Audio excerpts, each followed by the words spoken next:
Who are the coolest dudes on the planet? United States veterans. What's the coolest sport on the planet? Pro wrestling. And what would be the coolest podcast on the planet? That would be this one. U.S. military vets talking pro wrestling. This is the No Shave Man Cave.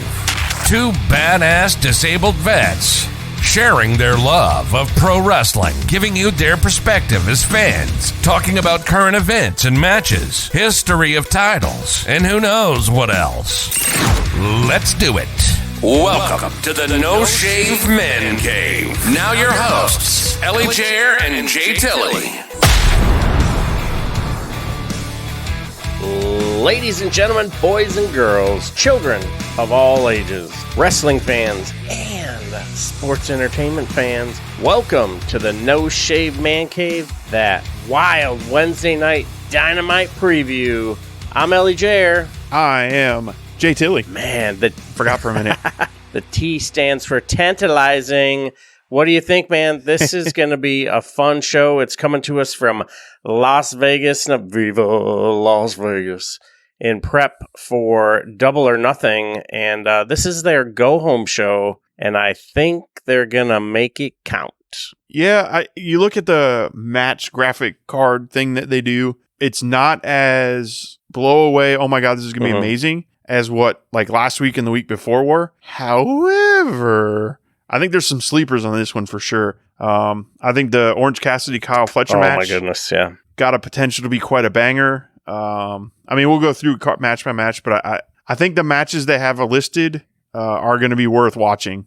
Yes, you don't see the Elite on here. You don't see some of your big name people, but as we work through this and you know, we can talk about it, but I think there's some potential for this to be a pretty damn good go-home show. I think you're going to see and hear from some of the wrestlers that are involved in the Double or Nothing because Tony doesn't want to waste an opportunity. Plus, it gives him an opportunity to plug Collision, plug Rampage, talk about all the great things that they're doing with the Wembley show, nearly 70,000 tickets. You've got this awesome roster packed to the nines. And this show, this Double or Nothing show, is going to be fantastic. The 21-man Battle Royal. It could have been 22, but Renee Paquette, it was, she said, I'm good, bud. Okay. Yeah, I'm good. I don't need to be there. I think this card is, I think it's perfect for the 2 hours that we're going to get. And the opportunity for some of the backstage and for Renee to earn her paycheck, she's gonna kill it. And commentary, I'm sure they're gonna be fantastic. I'm just wondering if we're gonna see old Jim Raw.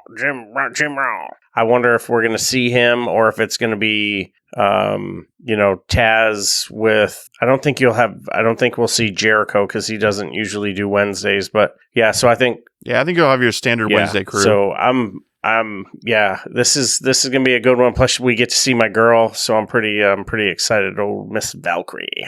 Yeah, so we've got which I think will open the show, which is the Lucha Brothers and Claudio and Yuta, and I'm torn on this one, right? So, well, obviously, I think the Lucha Brothers are gonna win, but do they win clean or does the Elite get involved? AEW typically doesn't have those interference kind of run in end a match, typically. However, this is one of those storylines where it fits and it would be okay to do that. Like, I could see the Elite being, as soon as I see him, I'm going to attack him. Like, so as soon as Claudio and Wheeler come out, boom, they're hitting the ring and they're coming after him. But I hope not. I hope they just have a really good match because the pairing of these four, oh my gosh, man. Watching Phoenix and Claudio go at it 2 weeks ago really amped this matchup for me, and the chemistry they had for never working together was pretty amazing. So I'm hoping we have a decent match, and maybe I don't think the titles are going to change hands. I don't see the Lucha Brothers losing the Ring of Honor Tag Team Championships. Maybe we see I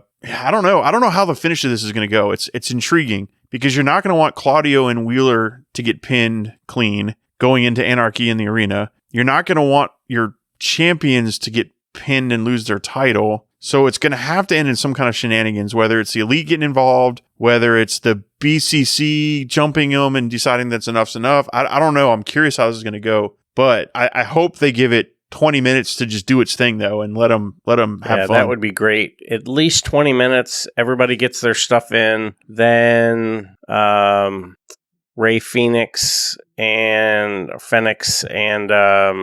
Penta gets, they start getting the advantage. Bryan Danielson comes out. Then Mox maybe comes out. And then that leads to the Elite coming out. The back room clears, there's a brawl, double DQ, or, this match is a no contest or whatever. And that way you keep your champion in place, you keep your ROH world champion strong, and Yuta doesn't take a pin, because I don't know if he's going to go for the neverweight champion, or not the neverweight, but the pure weight champion or whatever. So yeah, that's a tough one. I do agree with you, though. I'd love to see it go and get some time to breathe and really, really get their stuff in. And it's good to see Penta and Phoenix back in the ring after, they were in and out with injuries and stuff. So that'll be a lot of fun. Now that I'm thinking about it, I could see Yuta taking the pin. I could see this going to a clean finish and Yuta taking the pin, maybe with some Elite distractions or maybe Elite attack. I mean, obviously the Elite are going to get involved because the way it ended last week and challenged the Anarchy in the Arena, you're going to want a really good go-home heat angle. Unless this goes on as your main event and the BCC take out the Elite earlier in the show. But I kind of see this as the opening, to be honest with you. I just think it's that kind of opening. Or they stick to the tradition and they open with Orange Cassidy and Kyle Fletcher, which is another match that is going to the pairing. So two different styles. And I think it's another one of those genius bookings that Tony Khan does, where it's just like, you don't think about these two together, and now they're together, and you're like, shit, this is going to be good. I was going to say, I didn't even know I wanted to see that. And it's like... Yeah, and he's really good at doing those kind of matches. Like Claudio and Phoenix, I didn't think I wanted to see that. Then he put it on paper, I'm like, I really want to see that. And just this fighting champion of Orange Cassidy, man, it's something else. And, if the rumors are true that he's going to move to Collision and be kind of the flag bearer of Collision with that title, they're doing a hell of a job of elevating that title, because this dude is working his ass off. I don't think he's taking a Wednesday off and putting on matches. For some dude who's considered a comedy wrestler, he gets in there and goes. And some of the stuff he does and his selling and the things he does in the ring just blow my mind. And Kyle Fletcher, I've, in all honesty, have only really seen him with Aussie Open, so a little bit of that stuff. But I know he's part of a bigger story, which is the United Empire, which is Will Ospreay. And there's another title Will Ospreay with Don Callis. So I'm starting to wonder if Forbidden Door, we're going to see a little bit of United Empire versus, some of the AEW guys. Because this could definitely lead into an Orange Cassidy versus Will Ospreay at Forbidden Door. Oh my goodness. Which would be two, because we saw the first one and it was amazing, and seeing them do it again. However, I also think, and just rumor and what I got a feeling, I have a feeling Don Callis is going to align with Will Ospreay, and we're going to see Will Ospreay Omega down the road too. So I don't know, but Will Ospreay is definitely in the talks, and he has come out and said that he would like to work more with AEW. So that could be interesting. I don't know what his contract situation is in New Japan. But this Kyle Fletcher, I mean, you could have the Great O'Khan come out. Like, there's things you can do in this match too. But I definitely think Orange Cassidy wins this, because I don't think he loses the title going into this 21-man Battle Royal, which, again, what are we going to see? I'm not a Battle Royal fan, but at the same time, I'm kind of excited to see this, how Orange Cassidy is going to survive 20 other competitors. Are we going to get some surprise show up? Like, are we going to see Drew McIntyre? Not going to be Drew McIntyre. I'm just making a name up. But are we going to see some surprises show up? Or, Will Ospreay show up? Like, who are we going to... Because Double or Nothing, they tend to pull out some big guns. So it'll be curious to see. Yeah, that match definitely has the potential. Anytime Orange Cassidy's on, he has the potential to win. If it was the UFC, you'd have the match of the night bonus or knockout of the night or whatever. And just think, a couple years ago, he was this guy in a program with Jericho. And they were like, man, Jericho's giving him the ultimate rub. And, they had that mimosa,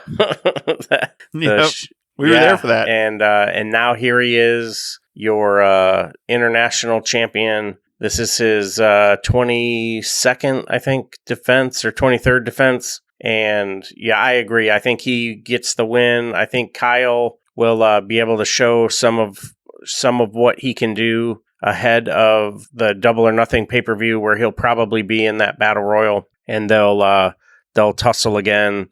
And commentary will make a point to say, "Oh, this is a rematch," or they meet again after just having a match. So I think I could see the Lucha Brothers winning, holding on to the tag team championships. Like you said, Yuta taking the clean pin, and then I think two different ways this match could end for Orange Cassidy. Orange would be one, he gets a clean victory. It's not a super long match because he's a fighting champion and he's beat up and he's going to go tell Renee he's tired. Can he get a chair? Or we see all the other wrestlers that are in that tournament, in that battle royal. You're WWE thinking. And they rush the ring and they break up the match, and it doesn't get a definitive finish. So it'll go to a finish. It's your WWE brain talking. At least it's not zombies. Yeah. Or a lumberjack match with all the competitors around the ring. That's always bad. Man, that's one of those matches when we talked about favorites and unfavorite matches I didn't think about. Those are awful too. But no, I think we might get a graphic showing the 20 people that'll be involved. But yeah, I don't think they'll come running to the ring because I imagine he'll want to keep some surprises. But also on the card, we get to hear from FTR. Okay, like I don't know what else they can say. I imagine we'll get some more interaction between FTR and whatever they're calling Jeff Jarrett's team, the World of Jeff or Jeff's World, or whatever it's going to be called. But I imagine we'll get a little bit of that. My guess is they're going to apologize to Mark about the pile driver they gave him last week, because that was obviously incidental. And my guess is they'll talk about that a little bit, and then we'll get an attack and maybe more heat. Although I don't know you can get much more heat. They beat the hell out of him last week, so it'll be interesting. Do we get them calling Mark out and Mark not coming? Like, nah, I'm good, guys. Like planting that seed that he's gonna not be on their side going into the pay-per-view as the special guest referee. Yeah. So yeah, what do you think? Do you think you got any thoughts on this one? I think FTR will, hey, we're here for you guys and we love AEW, and someone else that we love is Mark Briscoe. And hey, man, friendly fire occurs in a heated situation. We never meant to hurt you or your legacy. And we want you to know, no matter what, we're always here for you. And then, Sanjay and those guys will also be there in his ear saying, yeah, they're telling you that, but we never pile drived you. We never did anything to you. We've always been here for you. Yeah, you're right. You're right. And FTR is going to be like, no, don't do it, man. Don't. So it'll end, that segment will end, and everybody's going to be like, well, wait a minute, which way is he going to go? And I think FTR ends up, hanging on to the tag team championships. And it just, the plot will thicken with maybe Mark. Yeah, he's not the referee that makes the 3 count or something. Maybe another ref comes out or whatever. That's another WWE brain though. But I mean, you said something that made me go, ooh, this would be neat. What if they have FTR in the ring? Hey, we apologize, Mark, you should come out. And as Mark's getting ready to walk out, Sanjay and them get in front of him like, hey, you don't need to go out there. Like, look, and they kind of catch him backstage, so they never really get in the ring together. And FTR doesn't know what's going on, and then they just think Mark doesn't come out, so now they're pissed off going into Double or Nothing thinking Mark's not. Yeah, they got some things to do. They could do some fun stuff with it. That would be really good, where they're in the ring, and for that particular incident, Renee's not there, so the camera's not there. The fans at home see it, or something along those lines. That would be the swerve of the swerve. That would be fun fact. I believe Mark Briscoe is the first ever guest referee in a match in AEW. I don't think they've ever done a guest referee, special referee spot. It's always been their standard referees. So he's the first ever, which is kind of cool. Pretty cool. Something they don't do much. Yeah. One thing I will say is that's probably one of the worst booking decisions by not having Briscoe win the World TV title off of Smojo. I mean, because he could have held the title for a couple of weeks. Good news story, and he gets into a three-way and ends up dropping it to Smojo again or whatever. But yeah, I just the moment was right. That could have hearts and minds. I agree. So it was almost as bad as the Cody one. Or Zelina. You could have had Zelina win the title. No, I disagree with that one. She carries the title. She goes to the tribute where they did the photo shoot. WWE did the photo shoot. You still get Rhea doing the squash match with Dana Brooks. That following week, Zelina gets absolutely throttled, drops the title, and Rhea's like, I told you, that was a fluke. You got lucky, blah, blah, blah. And then she's right where she is with LWO, but she's made, and Rhea's a 3-time champion now. So no, I agree with the Cody, and I agree with Mark. I don't agree with the Selena one. I tried to squeeze I'll that stand one on that in. hill too. Then we also have on the show, according to what I'm looking at, the Chris Jericho, Adam Cole contract signing. Another thing AEW doesn't do much of, so it is a very sports entertainment thing to do. I'm not sure what to expect of this one. So Adam Cole's got the best of him the past 2 shows. Man. So my guess is going to be Jericho gets the best of Adam Cole He's going to get somehow. a little revenge. Yeah, whether we get the entire, everybody but maybe Sammy come out and jump Cole, or we'll have something. Yeah, I don't know where it's going to go, but it's obviously not going to just be them signing a piece of paper. So my guess is Cole gets heated, attacks him, JAS comes out, Roderick Strong comes out. Maybe this is where we see the return of Kyle O'Reilly. Oh, Maybe he'll come out and try to help. I think it'll play into something bigger, obviously. Otherwise, they wouldn't have it on the show. do you think we see Britt in the ring, which then has the Outcasts come out? She gets beat down again, even though because Hater's been injured, so she's out there without backup, and the plot thickens for Double or Nothing for their situation. So this could turn out to be not nothing. Right. Could turn out to be a big old brawl. Yeah, that's a good point, because there's no other, looking at the card now, there's no Britt Baker, there's no Outcast match. So I'm sure we'll get vignettes from them. But yeah, that's a good point, because the only other match on here that's a women's match is the Ty Valkyrie Lady Frost match, which Ty will obviously win, and you'll get something from Jade Cargill in there. But don't sleep on this match. They are both very good. I want to say, I'm not 100% sure, but I think they had a match in, I want to say it was either Impact. I swear I've seen these two go at it before. That was a pretty strong match. I may be mistaking it. Frost, she spent a couple years in Impact, so Taya is a multi-time tag team champion and a women's champion over there, so very, very likely that they've crossed paths before, and this will be fun. We'll get over-under on multiple to Valhalla's. I would say, I'd like her to hit at least 2, one for Jade and one for Lady Frost, but Lady Frost has nothing to do with the program. She'll, I think Taya will get a clean victory. Jade and Smart Mark might be out, ringside or something, but yeah. I think Jade attacks her and you set up the heat. Do you think Taya takes the title from Jade on at Double or Nothing? Or do you like Jade get her 60th win?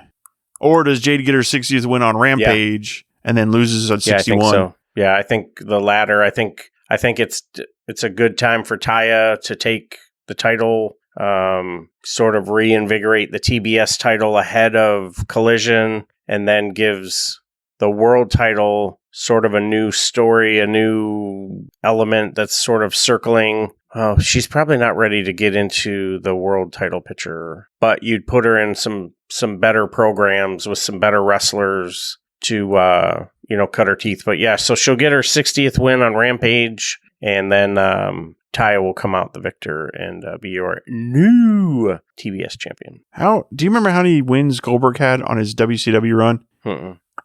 Man, I'm trying to remember, because I don't think that's nothing that they have compared the two. He went on, I'm finding it. Oh, never mind. Okay, yeah, never mind. He went 161 in WCW. So never mind. I was going to say maybe they're going to try to like do something like that because they've made the comparisons before, but I don't see her winning another 100 matches. But yeah, I see Ty winning it, and yeah, I see some kind of heat angle afterwards to set up more of their Double or Nothing match. Then we get somewhere in there we're going to get it to hear from Ricky Starks. My assumption is a challenge for Double or Nothing. Juice Robinson and Jay White versus Ricky Starks and a mystery opponent, a mystery partner. I don't know who he'll bring out. No DQ maybe. I don't know. He'll challenge in some kind of gimmick match because that's AEW likes to save their gimmick matches for their pay-per-views, for their big, which is, I like the way they do it because they save them for blow-off matches, which is the end of your feud. So that's my guess. That's the only thing I could see Ricky Starks doing, or challenging him to a cage match or something. But they just had that really good cage match with Mox and Omega. I don't see him going. Oh man, I still can't believe Omega didn't blow a hip or something. I'm trying to think. So if they're going to do a tag team match, who do they bring out to put in a program with Jay White next? Is it Hobbs because they have a familiar relationship? That would be good. Be part of a story or something. He has a lot of history with a lot of the AEW guys, both Starks and Jay White from the New Japan crossover. Juice doesn't really have much crossover. He's been really exclusive to New Japan. So it'll be interesting to see if they do decide to do a mystery opponent or a mystery partner for Starks. Who is it? Is it someone who's returning? Is it Miro? Which would just kind of be out of left field, which wouldn't make sense, especially because they're talking about him going over to Collision. So yeah, that would be. Yeah, I'm not sure what to expect from this. So we'll see. That one I can't really prognosticate on, mainly because I don't have much investment in the story. It's kind of been weak. I think it's one of the worst ways to use Jay White coming out. I think they could have done much more with him, but it's neither here nor there. We also get probably hear from all the four pillars. My guess is just more talk. Hopefully a little better than that one they did with that 1 week where it was rough. Maybe it breaks down to an all-out brawl on all four of them. I don't know if they're all four in the ring, but they need to do something to get ready because the match is going to be good. The build has not been great, so I need a little something more from them. So maybe we'll see it. I don't know for sure. Maybe we won't. Who knows? We got Tony Khan's announcements on the first location. Totally selfish of me, hoping that CM Punk has pissed him off and he's not going to Chicago because I want to go to it here at Daly's Fingers place. Crossed. Yep. Sorry. However, for the company itself, yeah, man, like no lie, if that's his announcement and they announce ticket sales, yes, please, I'll be checking to get us ringside for that one. Yeah, that'll be a fun show. Daly's place will be popping. The home of AEW during the COVID era of wrestling, and the crowd didn't disappoint. Whether there was 1,000 of us, I think there was like 5,000 one night, and then when we went to that one show where it was just packed. I think there was like two seats open, but they weren't together. Like it was really good. So plus this would give a really cool opportunity to have a meet and greet in the area that's right around. It's not that far off from when they're doing WrestleCon, so you could see a little bit of that. So I definitely hope that we see some action from the pillars. I'd like to hear from Christian again. I told you, Wardlow, this is what I was going to do, and I did exactly what I told you to do. And after I pin you and take your title, I'm going to spit in your face. Continue on with that spitting thing, and so that's man. I think that crowd. I'm thinking about Collision now too. Like how awesome it would be if they do it here at Daly's place, and we can go to the first ever Collision. Went to the first ever Forbidden Door. Yep. Was that the first Dynamite after the pandemic? The first pay-per-view after the pandemic. Yeah, that'd be pretty cool. And it'd be kind of neat of Tony Khan to give a little love back to us. There you go. In Jacksonville because he hadn't been here for a while. It's been a little bit. Definitely. The crowd is always good. The venue for,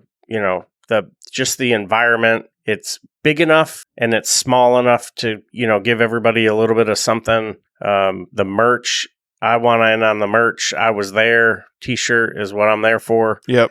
And maybe a pin or two and get the international title pin. So yeah, man. Yeah. Hope cool. they come to the bold city of Jacksonville and start building those Collision roots right here off of the St. Johns River. And how awesome would it be if it's a swerve and CM Punk shows up anyway? Woo! But yeah, I mean, like, that totally being selfish. Freaking erupt. Hey, we were there for the announcement of the dog collar match where MJF bloodied him up and hung him from the rope too. I forgot about that. We've had lots of memories at the good old Daly's place. Mr. Daly.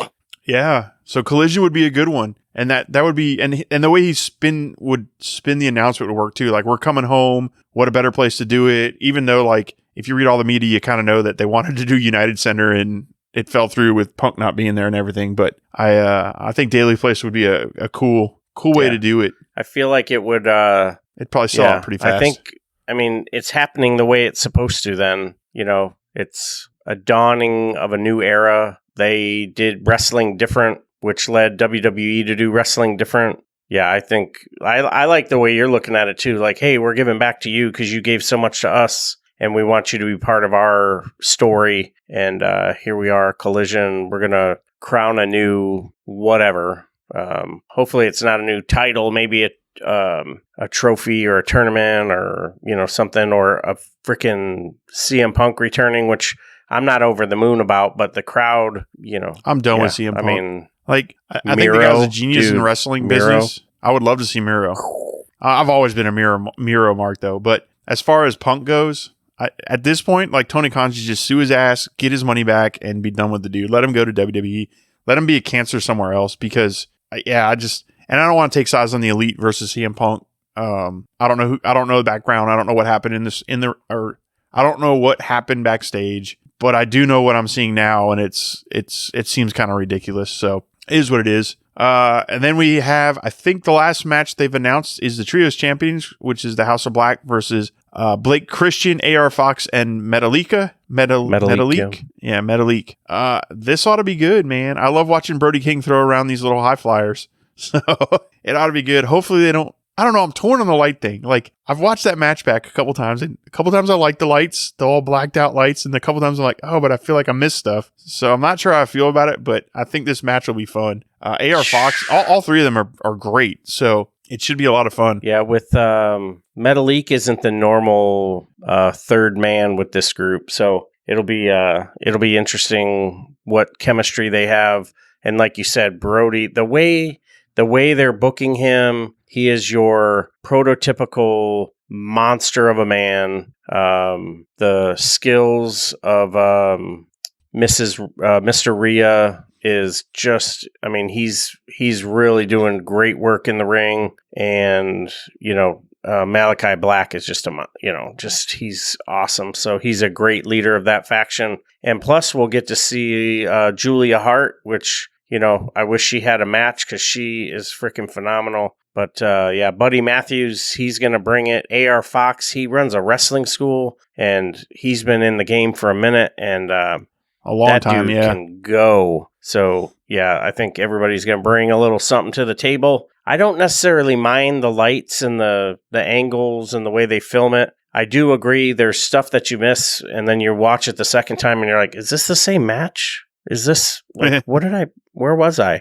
But I definitely think they produce their lighted gimmick matches significantly better than WWE did with the Red Bray Ring Wyatt. So yeah.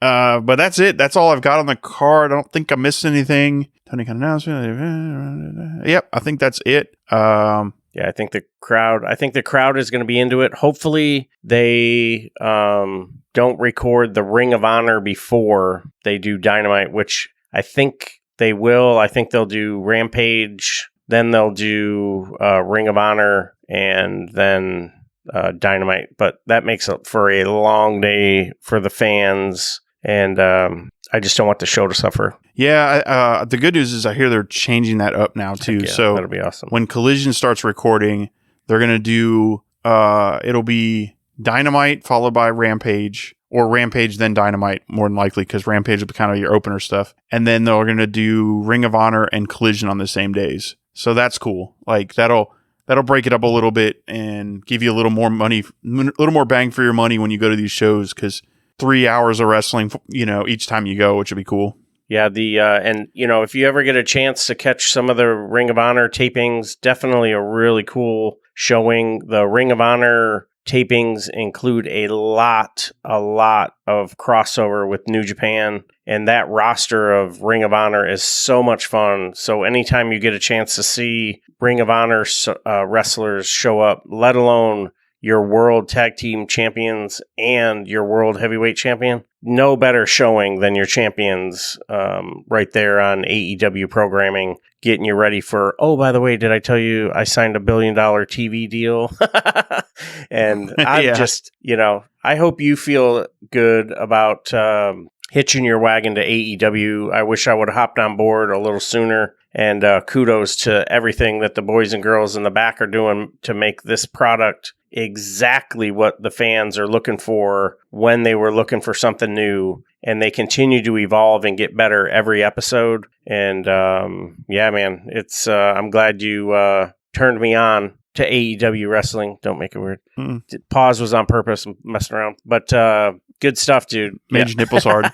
So I can't wait to see Taya with that TBS title. That may be the first women's title that I procure. I've been looking at getting one too. That and the TNT. I think those are both gorgeous titles. Yeah. I've already got the AEW one. I really want that House of Black Trios title, man. Yes. That House of Black title. That one I want. You know what we should do? So we'll take our current rendition of Veterans Championship Wrestling, which is the parent company of No Shave Man Cave, and we will then, on the anniversary of the No Shave Man Cave, we should make a No Shave Man Cave title and have it look like the House of Black with our Lucha. That would be cool. Maybe the Lucha logo or our personal logo in the middle or something, some kind of situation. But you aren't kidding. That new Trios Championship, so cool. The title itself was already awesome, but then when they blacked it out, man, that's just... Yeah, it's a good-looking title. That's really cool. Good-looking stuff, man. Well, that wraps it up. That's about all I've got as far as what it's showing that's going to be on. I imagine, like you said, we'll probably see something from the Elite. We'll probably see something from Jade. My guess is the Outcast and some other backstage stuff. Hopefully more Renee, because she's awesome. I love Renee. She's so good. And, we might be right on these picks. We might be wrong. I don't know. You can find out and tell us how stupid we are by following us on our socials. No Shave Man Cave on Twitter, YouTube, Rumble. Please follow us on Rumble. We're trying to start going live there, and we need a couple more follows to get to that live tier. But anywhere you get your podcast from, you can hear our beautiful voices at Apple Podcast. Acast is our host, and all those other, I'm not even going to list them all. You guys know, wherever you get your podcast from, look up No Shave Man Cave. You can even ask Alexa. She'll play it for you. We appreciate everybody, and it's time for your guys' favorite part, when I hot tag it out for the man to do his finisher. Thank you so much, JT, the host with the most. Can't tell anyone and everyone enough. The work that is done behind the scenes is nearly tireless for this guy.